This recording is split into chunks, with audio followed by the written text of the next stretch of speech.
Hi, it's everyone Smiley Face, and welcome to today's video. A bit of a cheeky upload, double upload rather, if you're watching the day of. Okay, so earlier today, Slow, you guys know, and you guys love Slow, I do, for a fact. He uploaded a Xenoverse 3 related video, and I watched it, I loved it.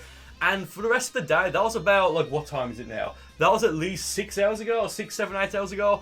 Since then, I've just been thinking about Xenoverse 3 all day, basically. So, on Google, I typed in Dragon Ball Xenoverse 3, and this article came up. Dragon Ball Xenoverse 3, 10 things we want them to include. And I read only a bit of it, not all of it, because as I was reading through, I thought, you know what?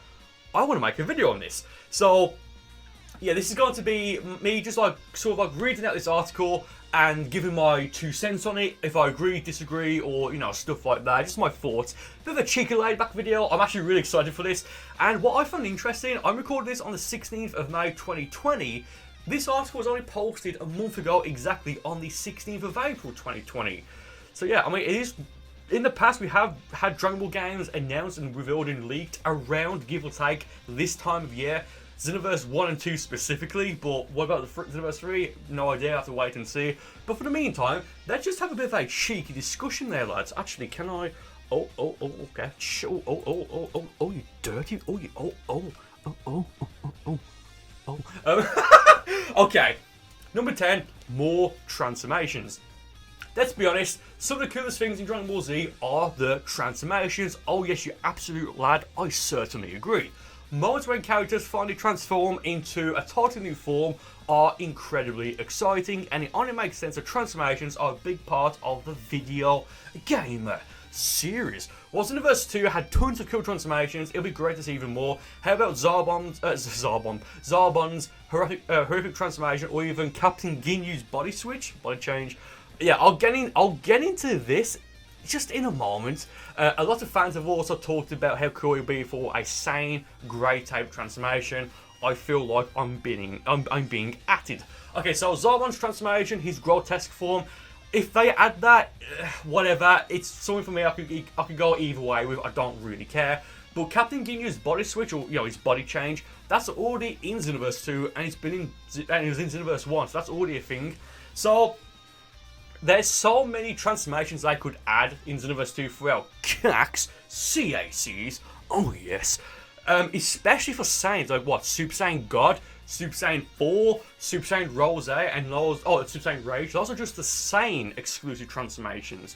Skills like Ultra Instinct, which is available, like it's not a race specific thing, that could be added as well. But yeah, more transformations. I'm kind of surprised that Bandai or Dimps dropped the ball in adding new transformations after the game came out. Like what, we've got Super Saiyan Blue and Super Saiyan Blue Evolution, and if you want to argue sort of hope, it's a pseudo transformation, whatever, but only 2 so far as of this recording, as of DLC 10. Yeah, definitely more transformations, both in the base game as well as free or even paid updates. I would love if they made just a transformation DLC pack with just new awoken skills. Like what, put a couple of those in a pack. I'd buy it, definitely. Custom hair. Talk to any Xenoverse 2 fan, and most of them will tell you the same thing. Fix the netcode. No, they want more custom options. Many fans have specifically targeted hairstyles as an area to like more freedom of choice in. Choosing a unique hairstyle is a big part of making your Xenoverse character, and it'll be definitely cool to see more options in Xenoverse 3, not just in terms of style, but also colour. You should have the ability to control what your hair looks like when you transform into a Super Saiyan. We'll get into that in a moment. And I'd have more freedom for the girl versions of Saiyan hairstyles. Yes, for the latter. Now the former, more options when you change. What was it? The ability to control what your hair looks like when you turn into a Super Saiyan. I don't know if that means changing the colour of your Super Saiyan hair because of like what it says here, or if it means spicy. Wow. Or if it means spiky Super Saiyan hair. Again, if it's spiky Super Saiyan hair, yes please. There's mods on PC that have this already in the game. One person or a very small team of people have already done that. Dimps, there is literally no excuse. There just isn't. Now in terms of the colour, unless I'm just saying like more colour options, I mean, honestly, right now there's a plethora of different colours in Xenoverse, which I'm happy with. I've never made a character, or if I have, I can't remember because it wasn't that important in the grand scheme of things. But I've never made a character in Xenoverse 2 where there hasn't been a colour of hair that I want. Well, that like I've not thought, oh, there's not a certain shade of blue. You know, this means stuff like gold or silver or like these like more exotic colours. Yeah, sure, but I think the only way really you could improve on like the colour for hairs is if they actually just put like an RGB like colour selector rather than having like the individual colours that you can just go over. You know, if you want to have like a colour code for it, let's do that. You know, more custom clothing. Oh, and get rid of wigs.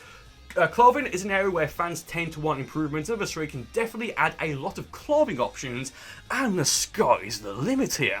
Fans want to be able to customize the colour of every article of clothing they wear, right down to their socks. 100% agree. It would also be awesome to have a completely customizable Saiyan armor. Yes, please, I want it in Xenoverse 1. Or where you can choose exactly which colour you want it to be. Another frequent request is the addition of quote-unquote real Saiyan tails, not the disappointing additions in Xenoverse 2. Again, I think pretty much everything I've just said there has been done by a modder on the PC version, or again, a small team of modders. You've got the animated Saiyan tail, which changes colour. Even if you use modded transformations like Super Saiyan Rose, it'll change colour into like a Super Saiyan Rose. Super Saiyan, it'll turn into a golden one. Super Saiyan blue naturally. A darker blue for Super Saiyan Blue Evolution. Yeah, so I definitely agree there. And there's also a mod, I forget if it's just for male Saiyans and male Earthlings, or if it's just for Saiyans and Earthlings in general, so male and female, both of them, where they've modded it so you can actually change the colour of all the clothing in the game. So for example, Janemba's outfit, you can change the colour of it. Like I think I've showed off in like mod videos in the past for the Steam version. Yeah, absolutely. Again, at this point, I failed to see a reasonable excuse for them not doing that. And like you got like these, also you've got clothing that you can change the colour of, but they're very far and few in between compared to all the clothing in the game. There's like some of them which like the gi you can change the colour of, and there's like 5 different versions of the exact same thing. Only difference being is the like insignia or like the emblem, whatever. Fam, just get rid of them and put another option on the colour, another option on the clothing. So after you change the colour, you can then just pick which sort of symbol you want, like what they did in Dragon Ball Z Ultimate Tenkaichi number 7, AI transformations. I'll go over this one real quick. Not everyone likes to play Xenoverse online. Most part, so for the most part, the AI in the second game is quite good. Debatable. One area where it fell short is relation to transformations. So yeah, again, PC version. I've done this many times myself. If you mod on the PC version, there's a notepad file you go into and you change something. I forget what it is, but you change something that says AI underscore transformation or something like that equals false. That's by default. You just change that to equals true and they will transform in the game, again as I've shown off in mod videos in the past. Customizable attacks for number 6 on this article. I feel like I'm agreeing with pretty much everything right now. The last one was kind of like a bit like a whatever thing, where it's like, yeah, AI transformations, yeah, sure, why not? But I don't know if I'd put that in like a top 10 in my personal top 10 list, which if you guys want to see my personal top 10 list, do let me know. Okay, yeah, so basically what this one's saying here is that we should be able to change the aura of the characters while them charging up, and what is it, choosing the colour and the patterns created by flowing energy. For that matter, it will be awesome if you could change the style and colour of your Ki Blast as well. Yes, absolutely. Or rather, at least, have it so when you unlock, for example, I don't know, as a random attack, like what, Spirit Sword, or yeah, let's just say Spirit Sword. There should be an option when you've unlocked it to then have like maybe just like a handful of colours. So Spirit Sword by default will be blue. Then have it so you can click, I don't know, square to change the colour, so, like in Jump Force, I guess, but that changes like the elemental effect or something like that. So it should be able to do that. Change it so you can change the colour of an attack, so to like, I don't know, red, blue, green, orange, purple, black, white. Whatever, that should, I mean, I would say that should be in the game, but I feel like that would be a lot of work. But hey, it's their job, I guess. Number 5, more Saiyans. There are still many characters who haven't been added to the Xenoverse series, namely many of the same characters when talking about King Vegeta, Bardock and his crew, and other names from past and present. Everyone loves Saiyans. Oh, you dirty. Oh. And it will be great to see more of these characters show up in the next installment of the games. I mean, sure, but it gets to the point where it's like, if they made King Vegeta DLC, for example, after the first few days or first few weeks, who really, unless them really broken characters, who really are going to pick those characters? Like, yeah, sure, should they be in the game? Yeah, whatever, sure. But in terms of, I don't think that's really a priority, to be honest. Number 4, optional attacks such as swords. Another cool way to customize your character would be to add swords, axes and other weapons. A few of these characters have used swords in the Dragon Ball Z series. It would be awesome to give players the option to choose their own weapons as part of the customization. What can I say? What in terms of the custom process? What?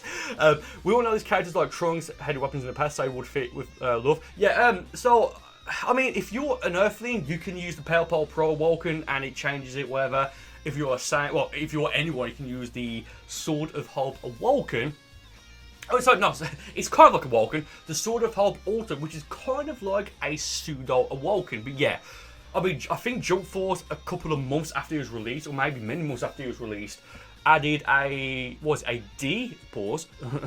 Excuse him, what? Added a D custom fighting style. Like you had A, B, and C, and the D was like a sword. Yeah, they should do that with Xenoverse 3. They should have done it with Xenoverse 2, possibly 1 to begin with. Yeah, having so you can use swords. Well, a sword and a Pale Pole, I think that'll be a good start. Definitely a sword, because many people, probably myself included, would have a sword fighting style. Okay. Number 3, add Ultra Instinct. Ultra Instinct has now become a staple of the series, so it would make sense to see characters using it in the game. We're not just talking about Goku, since Ultra Instinct isn't theoretically race specific, it's objectively not race specific. It makes sense to give it to all characters. That being said, it would be seriously hard. It would have to be seriously rare and hard to achieve the power up. So the last part, I kind of agree, but not really. So I don't know if it's just how it's worded, but it says it makes sense to give it to all characters. Do you mean our custom characters, our CACs, our avatars, our CACs? If so, then yes, I agree. But if you mean like all characters, like cast characters, no, that's not. But yeah, have it as an Awoken for our custom characters. Absolutely. Maybe on the PC version, the way you use it, we can change it. By default is that you have to have, I think it's under 40% of your total health, then you can use it. Ultra Instinct All-Men, then Mastered Ultra Instinct, Silver-Haired Ultra Instinct, whatever you want to call it, or just Ultra Instinct. So I agree there. But in terms of it being seriously hard to acquire, it's like, well, what do you mean by that? Do you mean like it's like a timed thing where you have to win an online tournament? That would make it too hard, and I think that would just completely ruin it and actually encourage people to legitimately go out and mod more solid what they actually are. So it's for the PS5, and modding isn't a thing, or modding is still a thing, but whatever. Number 2, destructibility. Xenoverse 3 should also include more destructibility. In the later rounds of a fight, Clover should be visibly torn and wrecked. Yes, please! Excuse me. And it should also... and it would also be great to have more destructible environments. For example, the ground could become more pockmarked, that's a weird word, and craters as key blast impacted, and nearby rocks could be shattered. Yeah, I mean, both this one and this one here, Clash of Energy Waves, the fact that this is their number 1, it's like, I mean, there's more things they could have put before number 1, in my opinion, but this isn't my personal list. So number 1, it's like another game from Xenoverse 3 that should be added is Clashing Energy Waves. Remember when Vegeta's Gate Gun and Goku's Kamehameha? How cool would it be to have those moments in the middle of a fight? Yes, absolutely. It would be a rare situation, but definitely a lot more fun to both players, unless it was like, what, Raging Blast or Tenkaichi 3, I think which one it is, when you had to use your palm to like rotate the analog stick. Yeah, many blisters from that. But yeah, I mean, that's basically it. I agree with pretty much all. I mean, about 7 or 8 of these things I do agree with. Things like, what was it? Things like, more Saints. Like, yeah, but why not more characters like Toppo, Pycon, etc. Maybe Dispo as well, or Top or whatever. Yeah, I mean, a fairly decent list, to be fair. Now, if you guys do want to see my own version of this, do let me know. And also, do let us know in the comments, in the chat, if you agree or disagree with this list and what you would like to see. With that said, thank you for watching. I do hope you enjoyed the video, and I will see you next time.